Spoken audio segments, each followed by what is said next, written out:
সারা পৃথিবীতে গুজব, ভুয়া আর মিথ্যা নিউজ ছড়ানোতে কোন দেশ সেরা একটা রিপোর্ট করেছে, এর মধ্যে 1 নম্বরে এসেছে ভারতের নাম। আমাদের প্রতিবেশী দেশকে বলতে চাই, আমাদের দেশ নিয়ে আপনাদের ভাবার দরকার নাই। নিজের চরকায় তেল দেন, নিজের দেশ নিয়ে ভাবেন। আল্লাহু আকবার কাবীরা। প্রিয় ভাইয়েরা, আপনারা সবাই ভালো আছেন? সবাই ভালো আছেন আপনারা? অনেক কষ্ট হয়েছে আপনাদের, আমি জানি। আর অল্প সময় একটু কষ্ট দিব। সকাল 10টা থেকে রাত 10টা পর্যন্ত 12 ঘন্টার একটা প্রোগ্রাম। এই তো 10টা বাজতে আর অল্প কিছু সময় বাকি, আমি শেষ করে দেব ইনশাআল্লাহ। 3 দিন আগে আসছো? আচ্ছা, মাশাআল্লাহ মাশাআল্লাহ। পেকুয়ার প্রোগ্রাম আজকে ইতিহাস হয়ে থাকবে ইনশাআল্লাহ। আপনারা এই যে চকরিয়া থেকে কারা কারা আসছেন দেখি? চকরিয়া, মাশাআল্লাহ, ঠিক আছে। উখিয়া থেকে কারা আসছেন? আচ্ছা। তারপরে এই যে কক্সবাজার সদর থেকে কারা? অনেক ভাইরা আসছে, মাশাআল্লাহ, হাত নামান। রামু থেকে কারা? রামু, এই যে রামুবাসী। মহেশখালী থেকে কেউ আসছেন? এটা তো মহেশখালীর প্রোগ্রাম হয়ে গেছে দেখা যায়। কুতুবদিয়া আছে? আচ্ছা আচ্ছা। ঈদগাঁও থেকে কেউ আসছেন? ওর ঈদগাঁও থেকেও আসছে, আল্লাহু আকবার। আচ্ছা, পেকুয়া থেকে কারা কারা দেখি?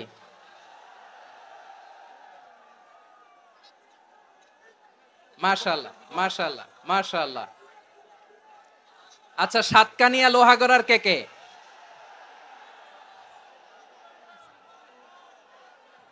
মাশাআল্লাহ, বারাকাল্লাহু ফিক।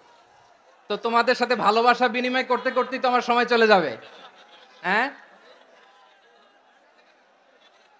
আল্লাহু আকবার। আল্লাহ আমার ভাইদেরকে কবুল করুক। তার মানে বোঝা গেল, মন্তব্য করে গন্তব্য ঠেকানো যায় নাই। সব আল্লাহ তাআলার মেহেরবানি, আলহামদুলিল্লাহ পড়ি সবাই। চট্টগ্রাম শহর থেকে কারা আসছেন দেখি? মাশাআল্লাহ মাশাআল্লাহ মাশাআল্লাহ, ঠিক আছে। সিলেট থেকে কারা? সিলেট, আচ্ছা। কক্সবাজার জেলা এবং চট্টগ্রাম জেলা, এই 2 জেলার বাইরে থেকে কারা কারা আসছেন দেখি? মাশাআল্লাহ। দিনাজপুর, মাশাআল্লাহ, আল্লাহ কবুল করুন। ব্রাহ্মণবাড়িয়া, মাশাআল্লাহ, ঠিক আছে। লাকসাম, হ্যাঁ, সবার প্লে কার্ড দেখেছি। বসো বসো, হ্যাঁ, কুমিল্লা দেখেছি আমি, ঠিক আছে ঠিক আছে। যশোর, হ্যাঁ যশোর, ঠিক আছে, শুনেছি। ঢাকা থেকে, মাশাআল্লাহ, ঠিক আছে। প্রিয় ভাইয়েরা, এই যে আমি আসার সময় র্যাবের একটা ব্যাটালিয়ন আমাকে প্রোটোকল দিয়ে নিয়ে আসছে। কত লক্ষ মানুষকে ঠেলে লাঠি চার্জ করে রক্তাক্ত করে যে আমাকে আনা লাগছে, এটা বোঝানোর মতো না, যদি আপনারা না দেখতে পেতেন। যারা আহত হয়েছে, আল্লাহ তাআলা ভাইদেরকে সুস্থ করে দেখ। আল্লাহ তাআলা আপনাদের এই প্রচেষ্টাকে কবুল করুক। আপনারা যদি এই যে এরকম চিৎকার চেঁচামেচি হই হুল্লোড় করতে থাকেন, কোনো আলোচনা করা যাবে না।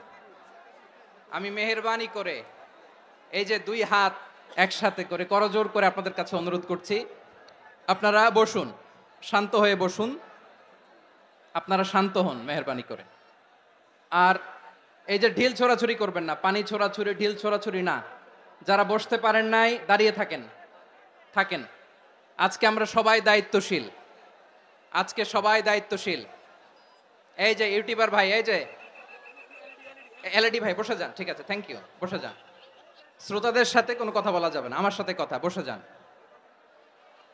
আমি অনুরোধ করব, আমার প্রিয় ইউটিউবার ভাইরা, ফ্রেম ঠিক হলে, ফোকাস হলে বসে যান, ঠিক আছে ঠিক আছে। পেকুয়ার ভাইয়েরা, তোমরা আজকে ইতিহাস গড়েছো। আমি অনুরোধ করব, অল্প কয়েকটা মিনিট একটু নীরবতা বজায় রাখতে হবে। আমি কয়েকটা বার্তা তোমাদের সাথে শেয়ার করে আজকে আমরা বিদায় নেব ইনশাআল্লাহ। সকাল 10টা থেকে অনেক আলোচনা হয়েছে, অনেক, এত আলোচনার দরকার হয় না। গুরুত্বপূর্ণ 2 একটা কথা কোরআনের কয়েকটা বার্তা শেয়ার করতে পারলেই যথেষ্ট। আমরা যা সকাল থেকে শুনেছি এতটুকু আমল করতে পারলে এনাফ, গুড ইনাফ। কিন্তু একটু নীরব হইতে হবে আল্লাহর ওয়াস্তে। আরব বিশ্বে একটা ট্র্যাডিশন আছে, আল্লাহর ওয়াস্তে বললে এখানে এর উপরে আর কথা থাকে না, এটা হচ্ছে লাস্ট কথা। আল্লাহর ওয়াস্তে, আমি আবারও বলছি, আই রিপিট, এই যে তোমরা সবাই young, the Gen Z of Pekua, তোমরা বাংলাদেশের চিত্র পাল্টে দিয়েছো। এই যে প্যান্ডেলের পিছনে এখানকার 3 গুণ মানুষ, ওখানে এলইডি আছে, ওখানে বসে দেখো, কেউ কাউকে ধাক্কা দিবে না। আল্লাহর ওয়াস্তে শেষ, আর বলবো না। যদি দেখি চুপ করেছো, কথা বলবো, নাহলে চলে যাব, শেষ, এখানেই শেষ, বিদায়। কয়েক মিনিট একটু নীরবতা বজায় রাখা যাবে আজকে? যাবে বাস, মেহেরবানি করে আল্লাহর ওয়াস্তে।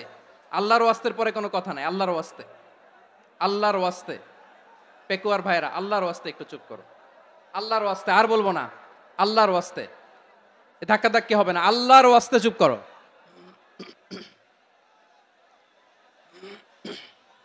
জি, আমরা শুরু করছি।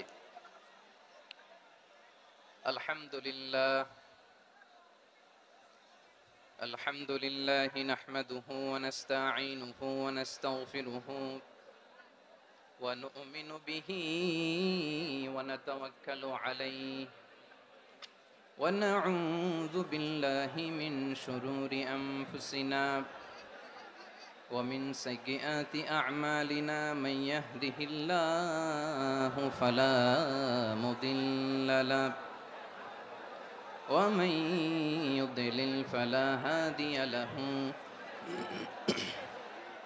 أي فلن تجد له وليا مرشدا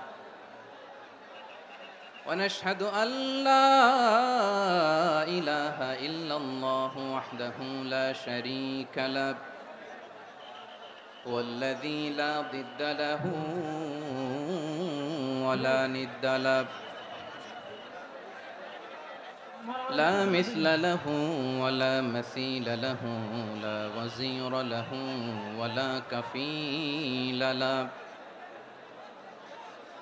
لا شبه له ولا شبيه له لا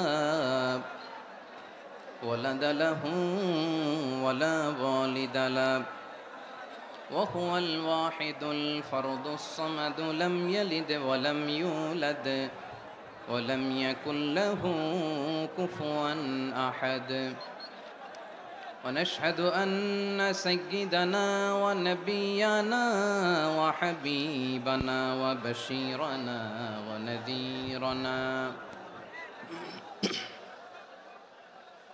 وطبيبنا وطبيب أرواحنا وحبيبنا وحبيب ربنا محمدا عبد الله ورسوله أرسله بالحق بشيرا ونذيرا وداعيا إلى الله بإذنه وسراجا منيرا أما بعد فقد قال الله تعالى في كلامه المجيد وفي فرقانه الحميد أعوذ بالله من الشيطان الرجيم بسم الله الرحمن الرحيم واعتصموا بحبل الله جميعا ولا تفرقوا واذكروا نعمة الله عليكم إذ كنتم أعداء فألف بين قلوبكم فأصبحتم بنعمته إخوانا وكنتم على شفا حفرة من النار فأنقذكم منها كذلك يبين الله لكم آياته لعلكم تهتدون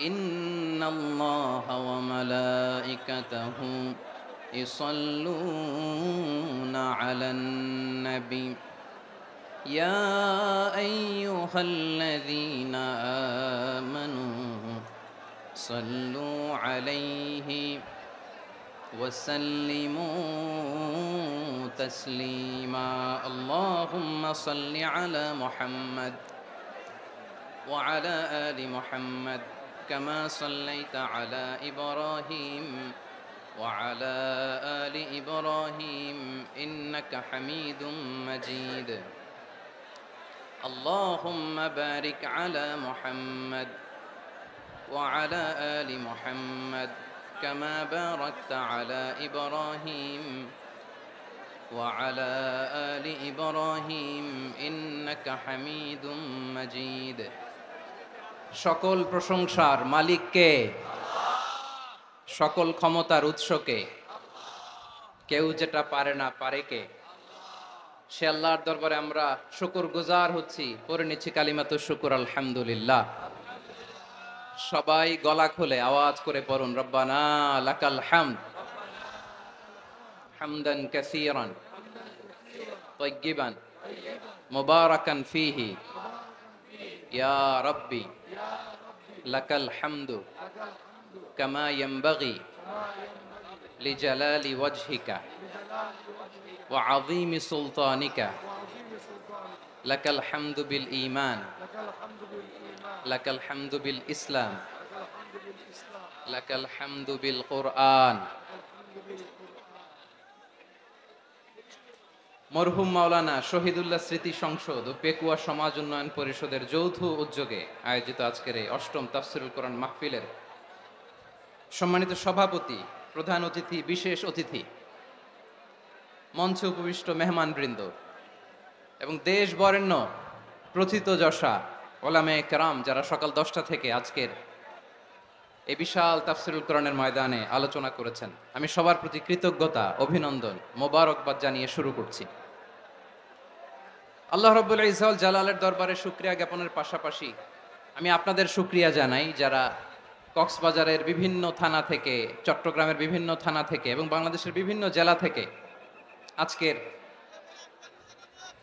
আমাদের এই প্রোগ্রামে প্রায় দীর্ঘ 5 বছর পর যে তাফসীরুল কোরআনের প্রোগ্রাম দিয়ে এবছর আমরা প্রোগ্রাম শুরু করছি, সেই প্রোগ্রামে আপনারা জয়েন করেছেন। আপনাদের সবাইকে অন্তরের অন্তঃস্থল থেকে শুভেচ্ছা জানাই। আমি অন্তরের অন্তঃস্থল থেকে শুভেচ্ছা জানাতে চাই আমার প্রিয় সাংবাদিক বন্ধুদের, electronics media, printing media, YouTuber ভাইদের। আজকে এই প্রোগ্রামের শান্তি শৃঙ্খলা নিরাপত্তার দায়িত্বে নিয়োজিত ছিল পুলিশ বাহিনী, বিডিআর বাহিনী, তারপরে র্যাব, দেশপ্রেমিক সেনাবাহিনী এবং পেকুয়ার ভলান্টিয়ার্স ভাইয়েরা, যারা যেভাবে আজকের প্রোগ্রামকে সার্থক করার জন্য আপনারা শ্রম দিয়েছেন, সময় দিয়েছেন, মেধা দিয়েছেন, উপস্থিত হয়ে প্রোগ্রামকে সার্থক করেছেন, আমি সবাইকে শুভেচ্ছা এবং মোবারকবাদ জানিয়ে শুরু করতে চাই। সম্মানিত ভাইয়েরা, আমাদের সময় হাতে খুব কম। বড় তাফসীল প্রোগ্রামগুলোর সবচেয়ে বড় ক্রাইসিস বা প্রবলেম হচ্ছে এখানে শোডাউন থাকে বেশি, ইউটিউবার থাকে বেশি, নিউজ কাভারেজ বেশি, কিন্তু মন খুলে, প্রাণ খুলে, নিঝুম নিস্তব্ধ একটা পরিবেশে কথা বলার যে সুযোগ, সেটা হয়ে ওঠে না। কিন্তু আমরা একটু কষ্ট করলে, একটু স্যাক্রিফাইস করলে এটা সম্ভব।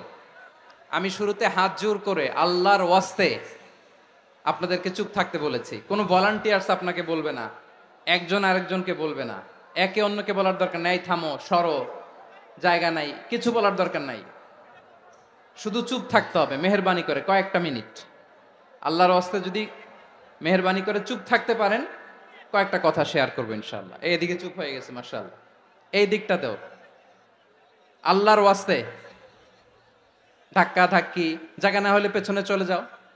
আমাকে দেখা লাগবে জরুরি না তো, এলইডি আছে, ওখানেও দেখা যাবে, ওখানে চলে যাও। ধাক্কা ধাক্কি করে ঘেমে ঘরমাক্ত হয়ে কি একটা কঠিন অবস্থা। শীতের সিজন মনে হয়, আমি তো ঘামতেছি। হ্যাঁ, ফ্যানটা বাড়াই দিতে হবে, ঘামতেছি টোটালি। র্যাবের ভাইয়েরা কি পরিমাণে কষ্ট স্বীকার করেছে আমাকে এখানে উঠাতে, যে এটা বলে বোঝানোর মতো না। তো আমাদের দেশের ভাইরা ইমোশনাল, আবেগী অনেক, আবেগ দিয়ে অনেক কিছু আমরা হারাই, ভুল করি, আমরা বুঝি না, লং রানে আমরা চিন্তা করতে পারি না। একটা নিঝুম নিস্তব্ধ পরিবেশ যদি দেয়া যেত, কথা বলতে পারতাম, লক্ষ লক্ষ কোটি কোটি মানুষ, সারা পৃথিবীর মানুষ এটা শুনতো, মানুষের মন মস্তিষ্ক চিন্তা মননে পরিবর্তন আসতো। কিন্তু ধাক্কাধাক্কি করে আসতে আসতে আমাদের মাইন্ড ডিস্টার্ব হয়ে যায়। কিছু বুলেট পয়েন্ট সাজিয়ে নিয়ে আসছে, যেটা বলবো এটা ব্রেন থেকে হারিয়ে যায়, আর মনে রাখতে পারি না। জান নিয়েই তো টানাটানি, আমি মনে রাখবো কি? জান নিয়ে টানাটানি। তো যদি আমরা প্রতিটা বড় বড় পাবলিক ইভেন্টে যদি এরকম করি, আমাদের পক্ষে কি আর ময়দানে কথা বলা সম্ভব হবে? বাধ্য হয়ে পরে ফেসবুকে ঘোষণা দিব যে আমি আর তাফসির মাহফিলে নাই, আমি মসজিদের হালাকা করব, 20 জন নিয়ে আমি দাওয়াতি কাজ করব, যথেষ্ট, গুড ইনাফ। এটাই আপনারা চান নাকি? এটাই চান? তো একটু মেহরবানি করে চুপ করা যাবে না? জায়গা না হলে পেছনে চলে যান, কিন্তু যারা থাকবেন চুপচাপ, আওয়াজ করা যাবে না। আল্লাহর ওয়াস্তে, আল্লাহর ওয়াস্তে অনুরোধ করার পরে যদি এটা ভায়োলেট করেন, জবাব দিতে হবে আল্লাহর কাছে। খবরদার, আল্লাহর ওয়াস্তে বলেছি, আওয়াজ করা যাবে না। ভাইয়েরা, এভাবে আলোচনা করা যায় না, মেহরবানি করে আওয়াজ করবেন না। আমার দিকে তাকান। আজকে যে টপিকটা নিয়ে আমি আপনাদের সামনে কথা বলবো, সেটা হচ্ছে আমাদের ধর্মীয় জীবনে, সামাজিক জীবনে, রাষ্ট্রীয় জীবনে ঐক্যবদ্ধ থাকার গুরুত্ব। The importance of unity in our life. আমরা ঐক্যবদ্ধ থাকতে চাই কি চাই না? এই আপনাদের গলার আওয়াজ।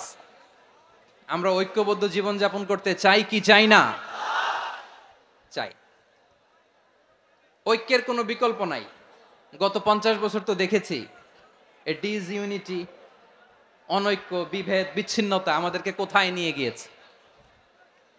এই যে দেখেন, কিছুদিন আগে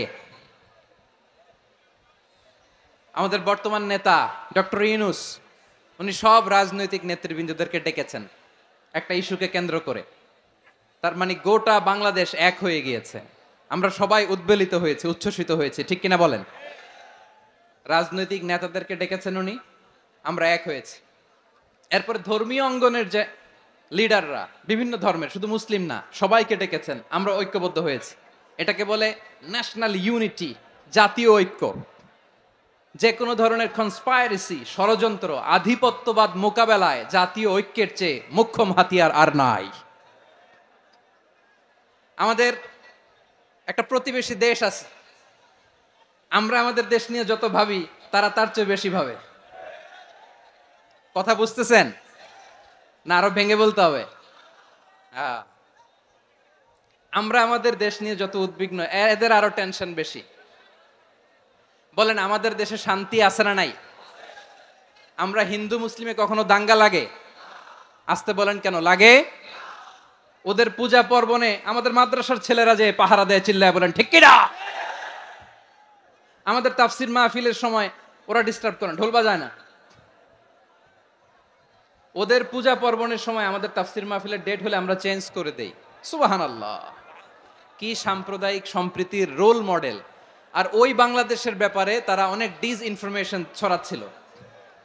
ভারতের অনেকগুলো গণমাধ্যম, আমি জেনারেলাইজ করব না, আমাদের প্রতিবেশী দেশের সব গণমাধ্যমকে আমি দোষ দিতে চাই না, অনেকগুলো গণমাধ্যম তারা ডিসইনফরমেশন শেয়ার করেছে। ডিসইনফরমেশন আর মিস ইনফরমেশনের পার্থক্য আছে। মিস ইনফরমেশন না জেনে ভুল বুঝে একটা মিথ্যা বা ভুল তথ্য ছড়িয়ে দেয়া, এটার ক্ষমা আছে, এটার কি আছে? আর ডিসইনফরমেশন মানে ইচ্ছা করে, প্ল্যান করে, ম্যাপ করে, ছক এঁকে মিথ্যা, গুজব, রটনা সোশ্যাল মিডিয়ায় ছড়ানো, এটার ক্ষমা আছে? আওয়াজ করে বলেন, ক্ষমা আছে? ভারতের কিছু গণমাধ্যম তাই করেছে, আমরা ব্যথিত হয়েছি, আমাদের হৃদয়ে রক্তক্ষরণ হয়েছে। আমাদের প্রতিবেশী দেশকে বলতে চাই, আমাদের দেশ নিয়ে আপনাদের ভাবার দরকার নাই, নিজের চরকায় তেল দেন, নিজের দেশ নিয়ে ভাবেন। গত মাসের ভয়েস অফ আমেরিকার রিপোর্ট, বাংলাদেশে সংখ্যালঘু জনগোষ্ঠী আগের চেয়ে বেশি নিরাপত্তা পাচ্ছে। Report voice of America, Muslim report নাকি? মুসলিম জরিপ, ভয়েস অফ আমেরিকা। কথা বুঝে নাই বোধহয়। ভয়েস অফ আমেরিকা কি আমাদের রিপোর্ট? না, ভয়েস অফ আমেরিকার জরিপ, বাংলাদেশের সংখ্যালঘু জনগোষ্ঠী আগের চেয়ে ভালো নিরাপত্তা পাচ্ছে। শুধু এখানেই শেষ না, মাইক্রোসফটের একটা জরিপ শোনায় আপনাদেরকে। তারা সারা পৃথিবীতে গুজব, ভুয়া আর মিথ্যা নিউজ ছড়ানোতে কোন দেশ সেরা একটা রিপোর্ট করেছে। এর মধ্যে 1 নম্বরে এসেছে ভারতের নাম। মাইক্রোসফট তো মুসলমানরা চালায় না, কথা বোঝে নাই বোধহয়। প্রতিবেশী দেশকে বলবো, আপনারা নিজের চরকায় তেল দেন, আপনারাও শান্তিতে থাকেন, আমাদেরকেও শান্তিতে থাকতে দেন। সব চেঞ্জ করা যায়, প্রতিবেশী চেঞ্জ করা যায় না। আমাদের ল্যান্ড তাদের ল্যান্ড, পাশাপাশি। আমরা চাই তারাও সুখে থাক, আমরাও সুখে থাকি, ঠিক কিনা? কিন্তু প্রতিবেশী হলে বন্ধুত্বপূর্ণ আচরণ করতে হয়। প্রতিবেশী যদি বন্ধু না হয়ে প্রভু হতে চায়, এরকম দানব প্রতিবেশী কেউ চায় না। ভারত যদি বন্ধুত্ব উপহার দেয়, আমরাও বন্ধুত্ব দিব, কি বলেন? তারা যদি বন্ধু সুলভ আচরণ করে, আমরাও বন্ধুত্ব উপহার দেব। কারণ আমাদের পররাষ্ট্র নীতি হচ্ছে সবার সাথে বন্ধুত্ব, কারোর সাথে বৈরিতা নয়। আলহামদুলিল্লাহ বলেন, কত চমৎকার পলিসি আমাদের। আমরা নির্বিবাদী, আমরা বাংলাদেশিরা শান্তিকামী, we are proud of that. এজন্য আমরা গর্ববোধ করি। আমাদের পররাষ্ট্র নীতি সবার সাথে বন্ধুত্ব, কারোর সাথে শত্রুতা নয়।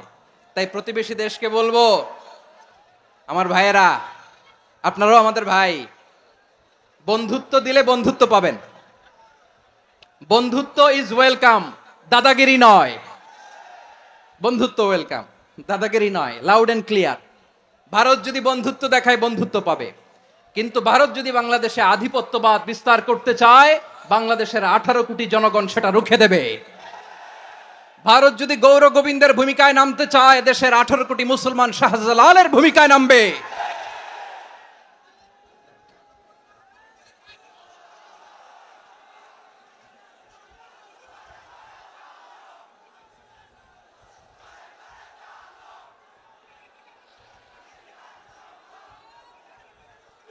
প্রিয় ভাইয়েরা, আমরা বন্ধুত্বে বিশ্বাসী, শত্রুতায় নই, ঠিক কিনা বলেন?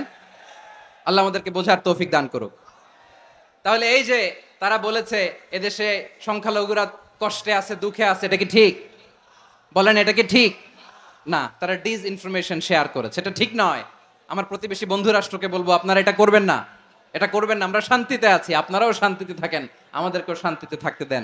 এই যে চিটাগাংয়ের অ্যাডভোকেট আলিফ হত্যাকাণ্ডে গোটা বাংলাদেশ আমরা ধৈর্যের পরাকাষ্ঠা দেখিয়েছে, চিল্লায় বলেন ঠিক কিনা? আমাদের নেতা আমাদেরকে ডেকেছে, আমরা শান্ত থেকেছি। আমরা শান্ত থাকতে চাই, আমরা ঐক্যবদ্ধ থাকতে চাই। যে কোনো ষড়যন্ত্র রুখে দেওয়ার জন্য ঐক্যবদ্ধ প্রচেষ্টার কোনো বিকল্প নাই। তাই আজকের আলোচনার ছোট্ট একটা টপিক আমি শিরোনাম ঠিক করেছি, আমাদের জীবনে, সমাজ জীবনে, ধর্মীয় জীবনে, রাষ্ট্রীয় জীবনে ঐক্যবদ্ধ থাকার গুরুত্ব। এবার আওয়াজ করে পেকুয়ার ভাইয়েরা বলেন, আমরা ঐক্যবদ্ধ জীবনযাপন করতে চাই কি চাই না? আল্লাহ তাআলা সে নির্দেশনাই দিচ্ছেন। আল্লাহ তাআলা ইরশাদ করছেন, ওয়া'তাসিমু বিহাবলিল্লাহি জামিআন ওয়া লা তাফাররাকু ওয়াযকুরু নি'মাতাল্লাহি আলাইকুম إذ كنتم أعداء فألف بين قلوبكم فأصبحتم بنعمته إخوانا وكنتم على شفا حفرة من النار فأنقذكم منها كذلك يبين الله لكم آياته لعلكم تهتدون الله أكبر পড়েন। আল্লাহ বললেন, ও গোলামেরা শোনো, ওয়া'তাসিমু বিহাবলিল্লাহি জামিআ, ও আমার গোলামেরা সবাই মিলে আল্লাহর রশিকে আঁকড়ে ধরো।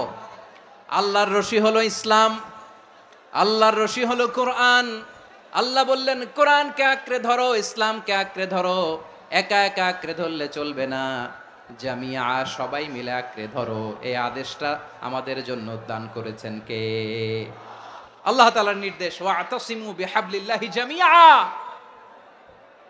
সবাই মিলে আল্লাহর রশিকে আঁকড়ে ধরো। হাবলুল্লাহ মানে আল্লাহর রশি। হাবলুল্লাহ মানে কি? রশি। এই হাবলুল্লাহ আল্লাহর রশি বা আল্লাহর রজ্জু দ্বারা উদ্দেশ্য হচ্ছে ইসলাম। আল্লাহর রশি দ্বারা উদ্দেশ্য কি? তাফসিরে অনেক ব্যাখ্যা এসেছে। এই এই এরকম পরিস্থিতিতে তাফসিরের সূক্ষ্ম সূক্ষ্ম বিষয়গুলো আমরা শোনাতে চাই, কিন্তু পরিবেশ হয়ে ওঠে না। আল্লাহর রজ্জুব, আল্লাহর রশি দ্বারা উদ্দেশ্য হচ্ছে ইসলাম। আল্লাহর রজ্জুব, আল্লাহর রশি দ্বারা উদ্দেশ্য হচ্ছে কোরআন। কারণ কোরআন আমাদেরকে ঐক্যবদ্ধ করে, ইসলাম আমাদেরকে ঐক্যবদ্ধ করে। চিল্লায় বলেন ঠিক কিনা?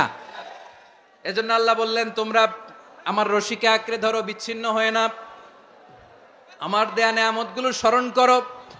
যখন তোমরা ছিলে শত্রু, তোমাদের মধ্যে হৃদয়ে আমি আল্লাহ ভালোবাসা ঢেলে দিলাম, ফলে তোমরা সবাই ভাই ভাই হয়ে গেলে। তোমরা সবাই ছিলে জাহান্নামের কিনারায়, জ্বলন্ত অগ্নিকাণ্ডের পাশে। আমি আল্লাহ দয়া করে ঈমানের বদৌলতে তোমাদেরকে আগুন থেকে ফেরালাম। আমি আল্লাহ দয়া করে তোমাদেরকে জান্নাতের পথ দেখিয়ে দিলাম। সুবহানাল্লাহ পড়েন।